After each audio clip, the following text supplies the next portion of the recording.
বিএনপির ভারপ্রাপ্ত চেয়ারম্যান তারেক রহমানের সঙ্গে জামায়াতে ইসলামীর আমির ডাক্তার শফিকুর রহমানের বৈঠককে নতুন বাংলাদেশের প্রতিচ্ছবি হিসেবে আখ্যায়িত করেছেন দেশবরেণ্য ও জনপ্রিয় ইসলামিক বক্তা মিজানুর রহমান আজহারী। সামাজিক যোগাযোগ মাধ্যমে নিজের ভেরিফাইড ফেসবুক পেজে দেয়া এক পোস্টে তিনি লেখেন, আগামীর বাংলাদেশ গড়তে দরকার পারস্পরিক সৌহার্দ্য ও বোঝাপড়া। চিন্তার ভিন্নতা থাকলেও দেশের স্বার্থে সবাইকে এক টেবিলে বসতেই হবে। প্রতিহিংসা পরায়ণ রাজনীতির চির অবসানের আহ্বান জানান তিনি।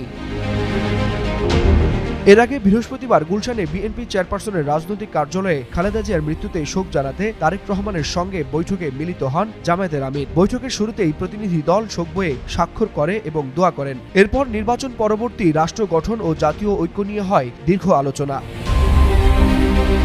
বৈঠক শেষে ডাক্তার শফিকুর রহমান জানান, নির্বাচনের পর সরকার গঠনের আগে জাতীয় স্বার্থে সবাই মিলেই কাজ করার সম্ভাবনা খুঁজছেন তারা। প্রয়োজনে শপথের আগে আবারও একসঙ্গে বসার ইঙ্গিত দেন তিনি। অতীতে রাজপথে একসঙ্গে আন্দোলনের অভিজ্ঞতার কথা তুলে ধরে বলেন, আগামী 5 বছর দেশের জন্য বড় কিছু করতে চাইলে ঐক্যই হতে পারে সবচেয়ে বড় শক্তি।